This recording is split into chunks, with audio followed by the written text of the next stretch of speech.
Hello folks, welcome back to the channel. Today I wanted to do a little video on what might be my first little model railroad on a shelf. This is going to be a World War I themed narrow gauge railroad. I think I've talked about this before, but let me show you what I have so far.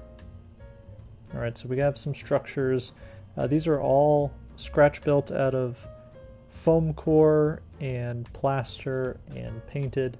And there's a little bit of balsa wood and cardstock in here as well. I pieced the structures together after drawing them out on some grid paper and then cutting those pieces. And then I just kind of went to town with the destruction and the rubble and the ruin and the balsa wood, and had a lot of fun making these tiles here look blown apart and everything. And yeah, painted it, and it's gonna get some Tichy Train Group windows. I actually have some window frames to put in here from Tichy Train Group. They just haven't been installed yet. And then this piece here is going to go next to this longer piece to represent this sort of photo that I have, and I'm going to use these buildings as a view block where the trains pass through. And this of course has a little roof piece with some balsa. This needs to get finished, and might get cut into a diagonal piece depending on how this fits on the layout. I haven't decided yet. Next up is this. This was a piece of foam board that I got from work, and this was sort of a test bed to see if I could make the plaster work, and it's got some bullet holes, it's got some cracks and everything. Just sort of like a decorative piece. More of a test bed, but I'll find a place for it. Next up is this wall piece, which you can actually see here in this screenshot from Battlefield 1. I actually took a lot of screenshots while playing Battlefield 1 to get some idea of an aesthetic that I wanted to pursue with this whole thing. I still need to finish this piece of wall. It needs the top, and needs to get a wash and maybe get some other paint details there, but yeah, just a neat little piece. Next up are some vehicles. We have the classic Airfix Mark I tank, the male version of course. This one will be a completed clean tank, maybe something that's hasn't been sent into battle yet. And then maybe further down the line we have this other Airfix model that as you can see, I carved some holes into it, some battle damage, and yeah, I even made this little sprocket here, like the plating's been blown off so you can see the wheel underneath. And my goal is to eventually put this buried in mud, caked in mud, and have it sort of, damaged out on the layout. We also have this MHAR Whippet model tank. Very nice little piece. And then we have another Airfix kit. This is a Sopwith Pup, little airplane. I don't know how I will use this, or if I'll use it at all, but I picked it up for $5 at the local hobby shop. This is an Oxford die-cast double-decker bus here.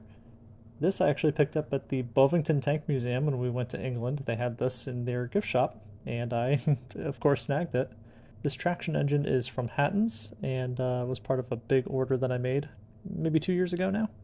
So I had to have that. And then we have some of the rolling stock. There's really not much here at the moment, but the main piece, of course, is the little Bachmann Baldwin 1012D 10-wheeler. And this is DCC and sound equipped. There's the speaker in the bunker. I put Model U Royal Engineer figurines in here after painting them, because that cab is so open and you really need figures in there, I think. I also put a layer of real coal dust on the top of the bunker to kill some of the plastic sheen. And yeah, this thing runs like a gem. It's beautiful. I love this little thing. Next up is this resin water tank.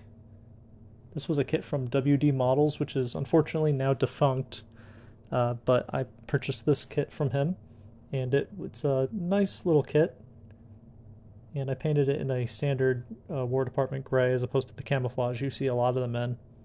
But yeah, a nice little water tank, an unusual rolling piece of rolling stock. And then a couple of Class A wagons. These are also from WD Models. I have a third one that I haven't built yet, And you can see I had to retrofit the couplers. These are the Pico narrow gauge couplers, and it's a little rough underneath, but it somehow works. I've played with it enough to that these work just fine coupling and even uncoupling.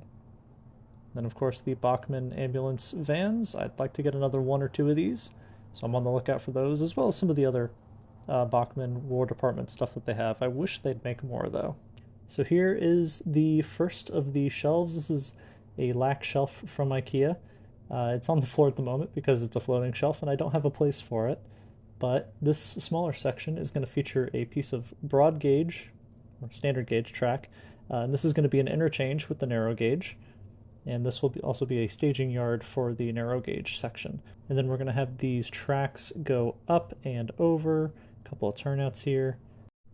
So we'll have the 4-foot section transition into the 6-foot section, and we'll pass through a bombed out town, lots of rubble. We have this passing siding through the town, and then further along it'll be more rubble and mostly naked trees. And the track here will actually be curving somewhat with the flex track. It's just kind of laying here in a straight sort of manner, but this will be more of a no man's land, lots of naked trees. And then I'm thinking disused or not being used trenches. This isn't going to the front line, it's going to trenches that have were used, but the front has moved several miles up, so there's no active fighting in this area. At least that's my thought.